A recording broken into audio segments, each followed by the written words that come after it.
Welcome to Talent Takeover Unfiltered.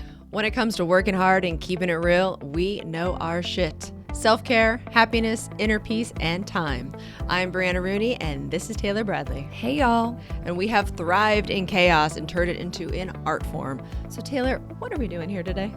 We're here to give you a raw, under-the-hood view of all things recruiting and finally give credit where credit is due to a long underrated industry that's full of quote-unquote experts. All right. Well, then let's take this show to the road. Have you been itching to start your own recruiting agency? Are you a badass biller and tired of giving the agency owner your money and you want to keep it? I would too, and I did, which is why I've started my Millionaire Recruiter program in order to help people like you that have the drive, the know-how, but perhaps need a push. You need to be uncomfortable. You need to have a more efficient tools and techniques with biz dev, with your value prop, with the why your company. You need to have fee agreements and decks and websites and just clout. You need that help? I'm here for you. And the program is absolutely amazing. If you want to learn more, want to see if this is finally your ticket to success, click down here below and let's chat. Hello. Welcome to another amazing episode of the Talent Takeover Unfiltered. We have yet another special guest, Mimi Gross, who is the Cybersecurity Matchmaker recruiter who is always keeping it classy. So this is what this episode's about, is how to keep it classy as a recruiter. I freaking dig this title. How you doing, Mimi? Hey, I'm good. I know, it's my favorite thing. I think I've been using the word classy next to everything I do in recruiting to kind of explain myself for years. The code of ethics. Taylor, how you doing? Love that. I'm doing good. Ready to kick the tires and light some fires today. Shit, you are ready to roll. Yeah, no, these get me energized. It's fun. And I've heard so much about Mimi from you that I'm really, really excited to finally get to connect with her and especially talk about keeping it classy, which is something Brianna and I both do very well. Yeah, very well. It's an edge. Don't you think it's an edge? Because you can't keep it classy by being too formal and weird. You know, it's really close to the edge of not classy. Of spinach in your teeth and Menta hair. Yeah. I always think of Anchorman whenever I hear keep it classy, which we all, exactly to your point, Mimi, is the opposite of keeping it classy, that show. I always think about that. But yeah, I think to your point, maybe classy's like being authentic. It's like being your true self. To me, that's what it means, including having spit. I love teeth, Brianna. Yeah. Thanks. No, actually, I tagged both you lovely ladies in my post this morning on LinkedIn. I did just a quick little keep it classy video essentially, and then realized, oh my God, we're actually talking about this today. And this was planned 3 weeks ago. Because, I wish I had seen it. I do it in batches. No, you'll see it. And it was just so ironic. Like, oh my God, I'm talking to Mimi today about this exact thing. Hilarious. Love it. It was just basically women keeping it classy, but still having a voice. Yeah. And you can have a voice and say what you want to say and not say it like a truck driver, Right. I mean, I think it's there's something about, I love that, Taylor, you brought in this idea of authentic, because authentic is also always a part of my thing. And it is interesting because I had never made that connection, but the connection is it's authentic and appropriate while being, I think, fun and engaging. So true. Yeah. You know what I'm saying? I think authentic is a great add to that because that's what people pick up on as classy. Wow, that was authentic. But if it's authentic and it's all over the place, and I mean, the spinach in your teeth is really border. I think it passes, but I mean, I would also say self-aware. I mean, as we're, we might as well just kind of construct this as we speak. But the idea is you're processed. Your authenticity is processed. It is considerate. So I think there is a lot of that weird talk about authenticity being very raw, but I'm not into that. I mean, raw is okay when it's intimate, between friends and something special between people who really have that relationship. But it's a subtle difference. So there's a subtle filter is what you're trying to say. Subtle filter, and that filter has a kind of thoughtfulness about it. it's considerate. Because it's actually not considerate to just be your authentic self, whatever you feel all the time. It's not engaging. It's just, outward. It's not something that's like an interplay between what's out there and what's in here. So how is recruiters, because as we're like, there's a lot of shit that us recruiters go through. We're on the client side, the candidate side. And sometimes I feel that clients maybe get the better of us than candidates do. That's interesting. So how do you always is that just your motto? Like whenever someone's like kind of pissing you off or driving you crazy, or just like, all right, I'm just going to keep it classy. Yeah. I mean, I think that as a baseline is great. You're right. Our clients get it. I guess naturally that would be the logical way.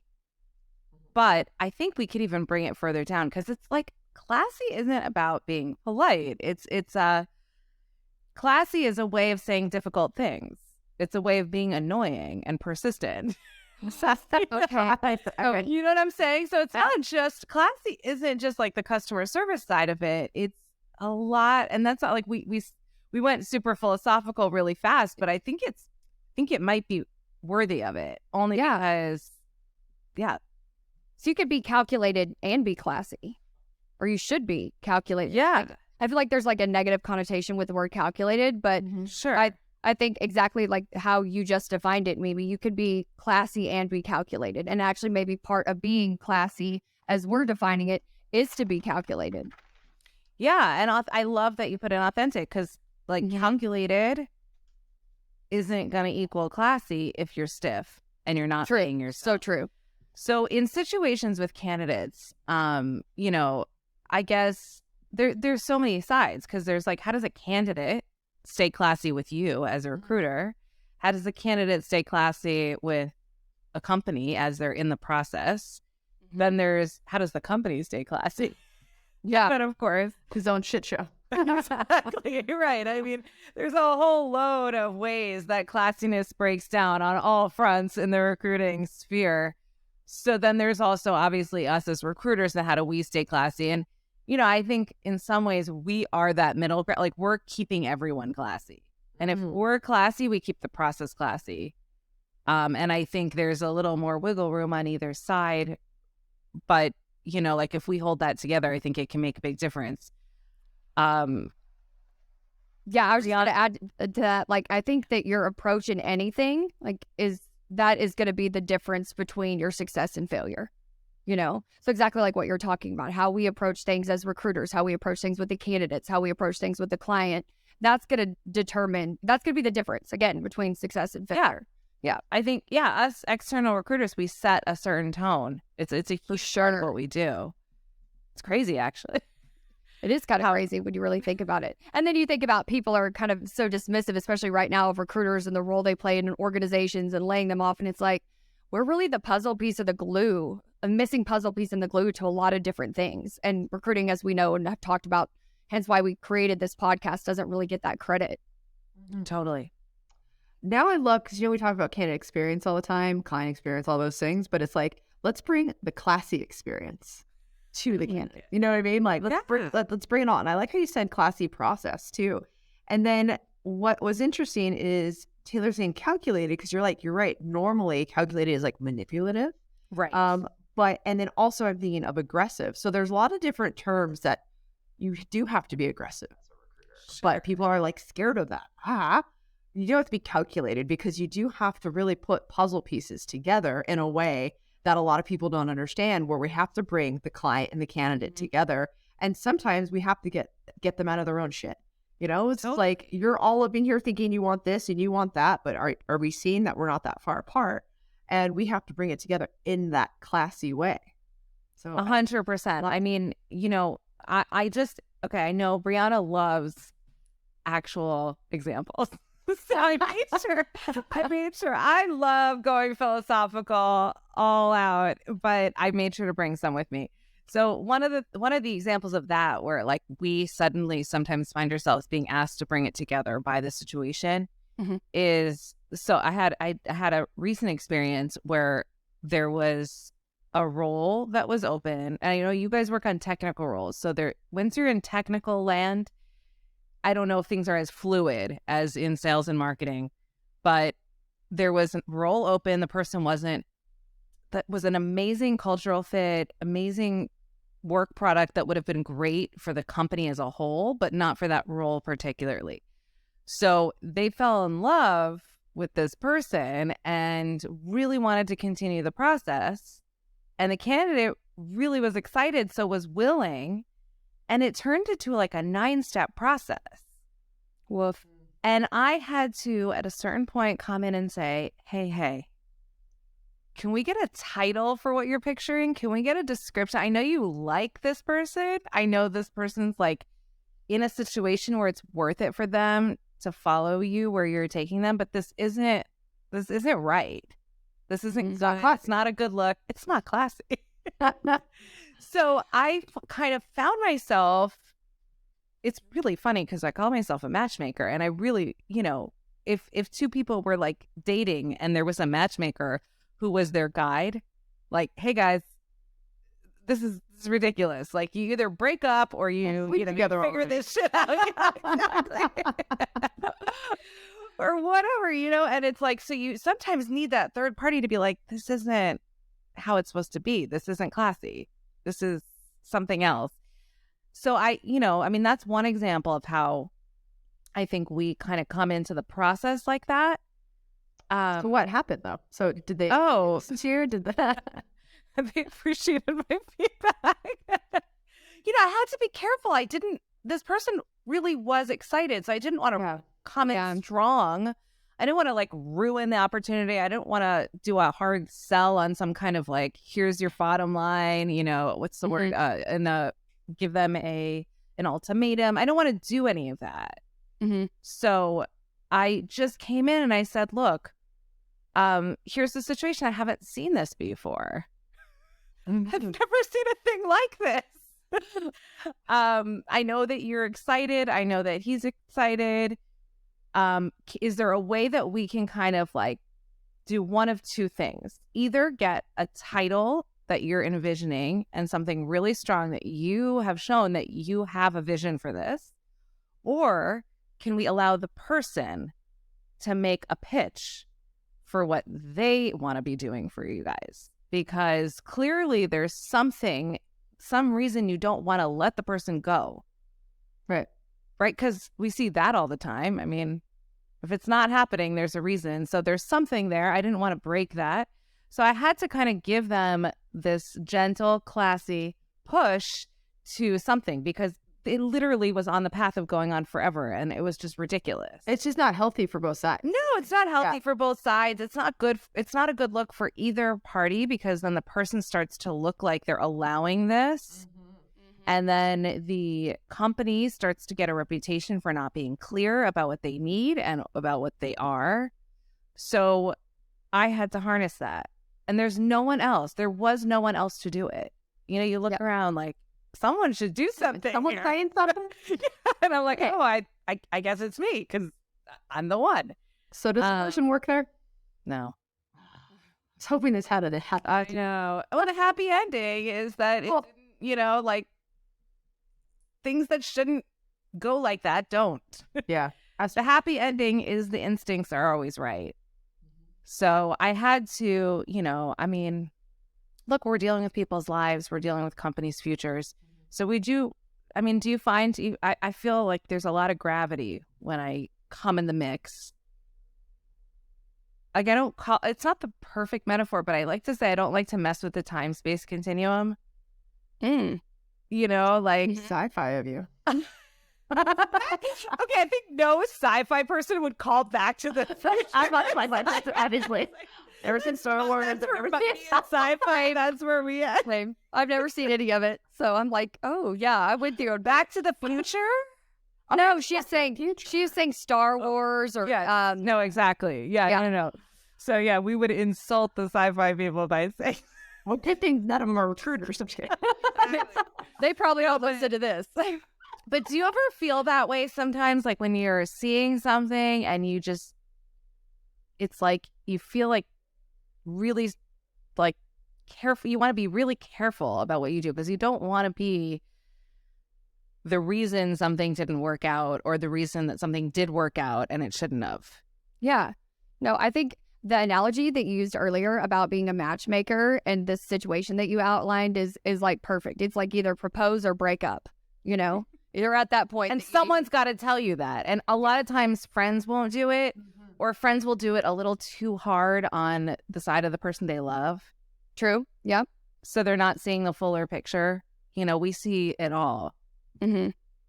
So I would love to hear any examples that you have of, or stories. You said you came prepared, so sorry to put you on the spot. Don't have one of where a recruiter didn't keep it classy, or maybe a situation that where you felt like, by the way we're defining it, you didn't maybe keep it classy.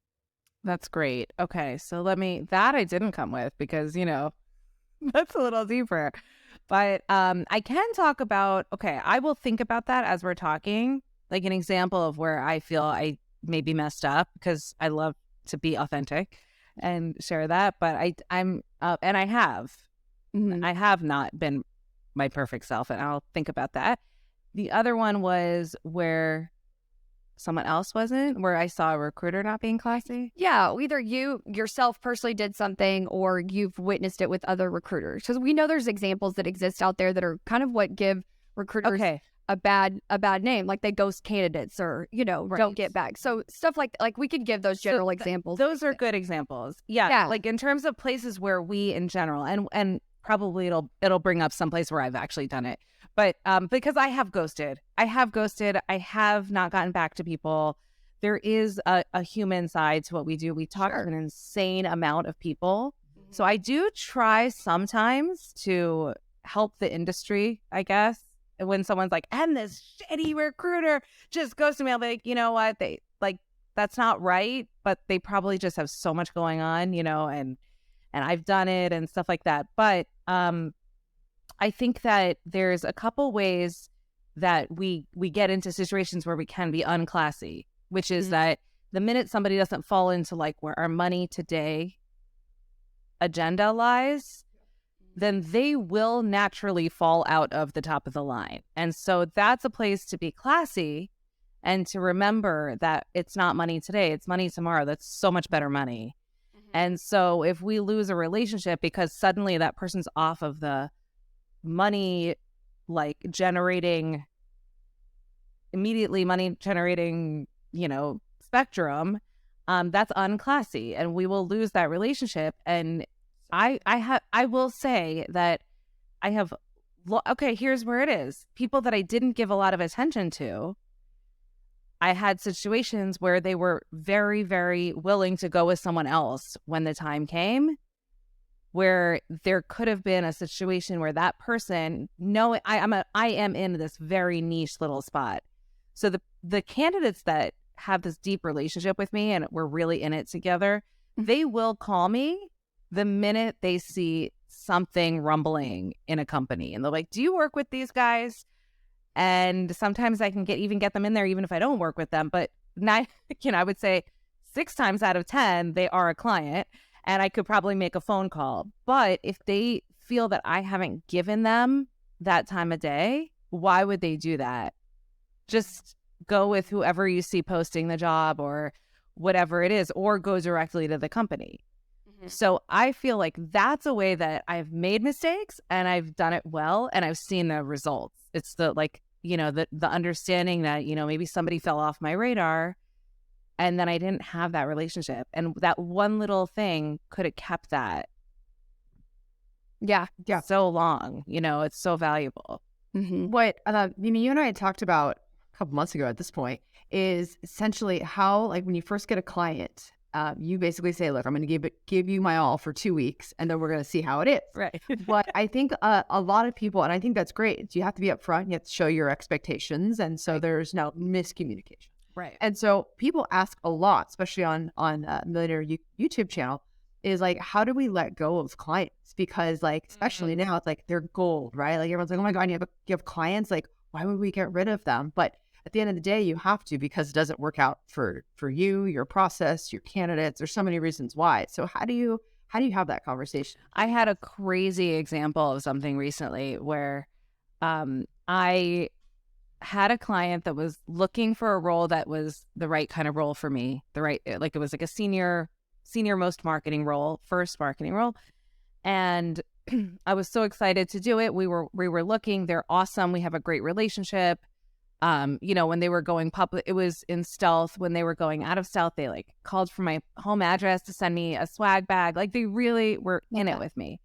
Yeah, it was awesome. So I really was excited for them, but they did, in between coming out of stealth, they wanted to take like a 6-month pause from that role.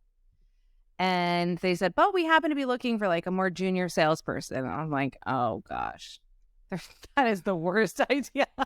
Like as the first salesperson in the entire company in stealth mode. I was like, God. So I did my thing and I said, I'm probably not going to be successful here, but I will give it a shot. And I gave it a shot, like a gentle shot, but also found them like, I wanted to make the argument to them that it wasn't the right role to do first. So I did find like 3 people across the spectrum, like somebody really junior in the price range they wanted, somebody medium in a little higher price range, and then somebody who would be actually a great fit as a first salesperson. And I actually did find those people. And I was like, great, now I can like give my little like PowerPoint on virtual PowerPoint on like, how this is like a waste of everybody's time, but you still love me because I did this great thing. And anyway, it came time to look for their VP of sales. And because I had agreed to look for this junior role, they didn't realize that I do senior roles in sales. So they were like, oh, we thought you were just marketing. And then, maybe. And I realized like it wasn't classy in a couple different ways. So number one, I thought I set up the expectation properly. I had a whole agenda in my mind about the lesson I was going to be like delivering around this. And then they just like took a retained firm and like we're talking to literally the same people that I was like in touch with. And obviously that was a directive from the VC or whatever it is. But if I had been kind of like I think there was like a disconnect there. Like I kind of wanted to do this good thing, but it was not something that had integrity for what I normally do. And I got myself in trouble that way.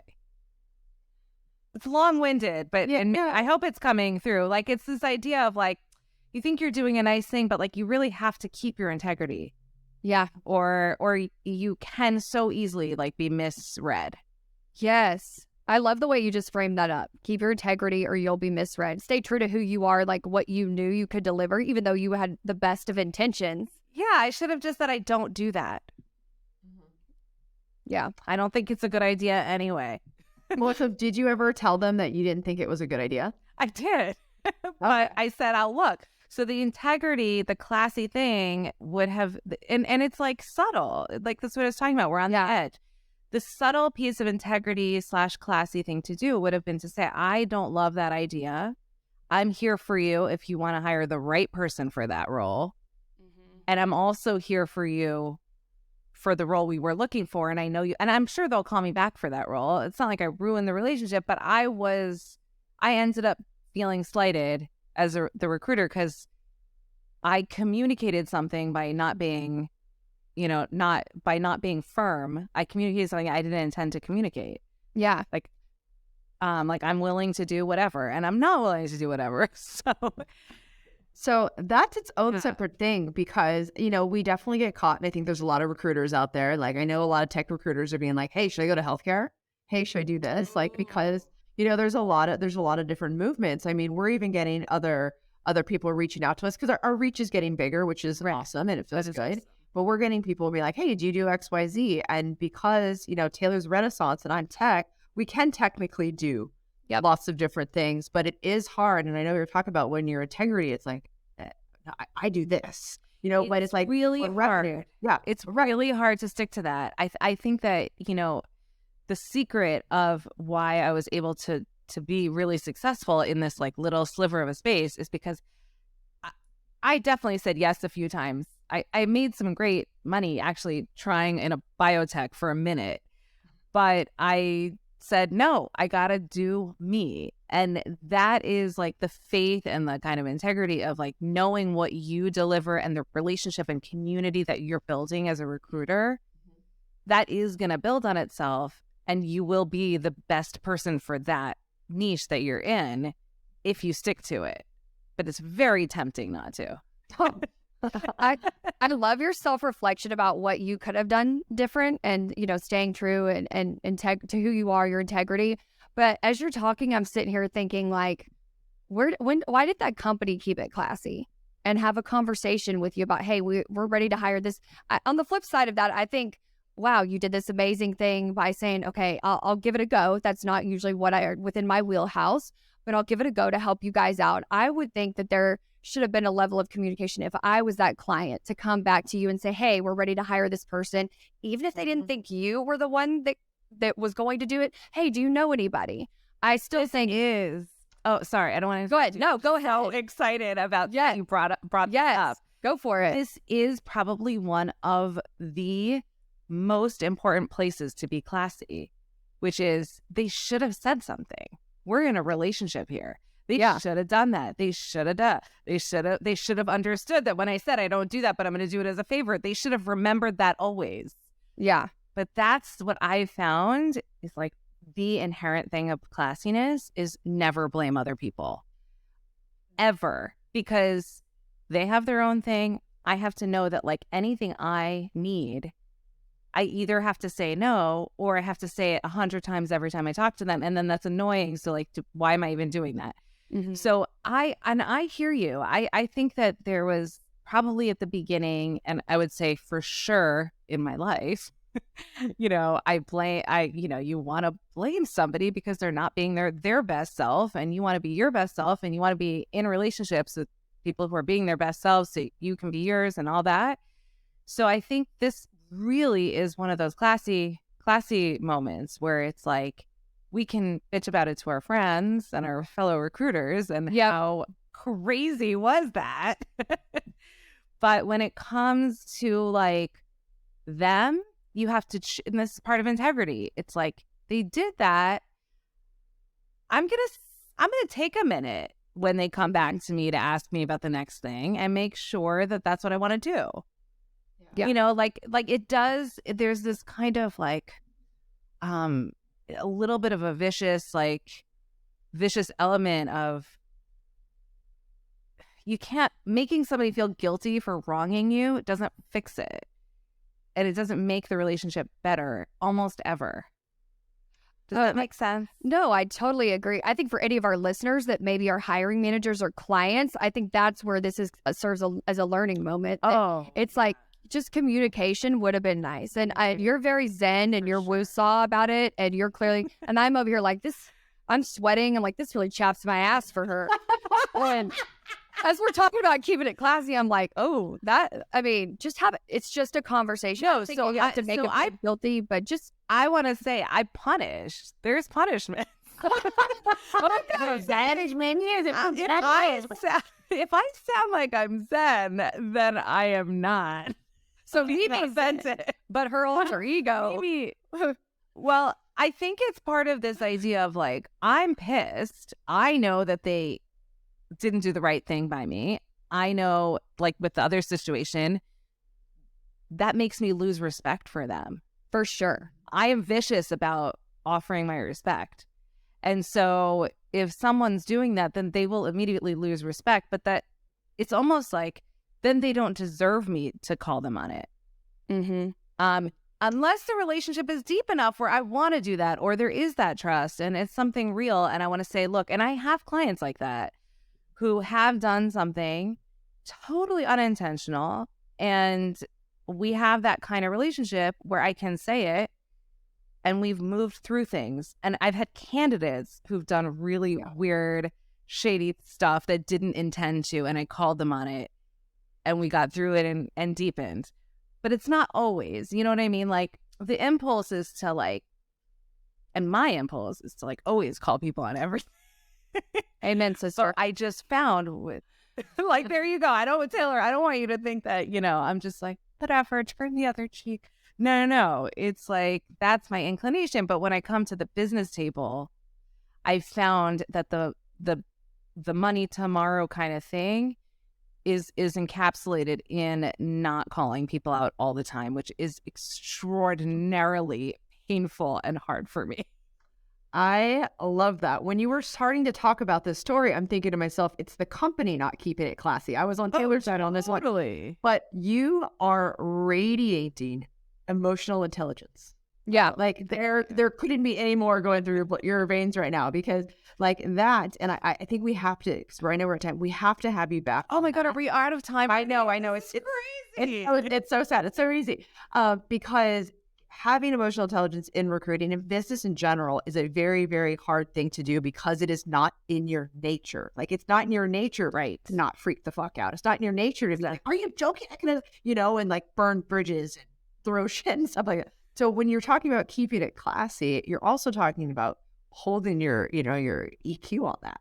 Yeah. So I think that's what it comes down to. Oh, we've talked about this, Brianna, just when you were on my show, just that there is a certain magic to being a good recruiter, these like qualities that people don't necessarily realize exist. Mm-hmm. And I think emotional intelligence and the ability to act on that intelligence is a huge one. We could totally go off That's massive. forever on that. It's always, and Taylor, it's so great to meet you. This is I love this. We're definitely going to have to chat again. fun. Yeah. Yes, So 100%. let's hit him with your broke to boss tip, Mimi. Oh, the broke to boss tip. Yeah. I know you gave him lots, technically. Oh, that's great. Okay, I didn't realize that I would be saying it. I think you've said a lot of them. And I So think broke to boss is, you know what, I would say money today, money tomorrow, always Mhm. money tomorrow, because it will come and then you get to enjoy the relationship today. And that's, I think, guided me on so many choices in terms of when I call people. so good. That's so good. That's a really, really good one. Yeah. Love that. And yeah, so you keep it classy. that is a driver. That's a driver. All right. Oh, this is so fun. Love it having me. Super fun. Thank you all for listening. And check out Mimi Gross. Yes. Bye. Thanks, y'all.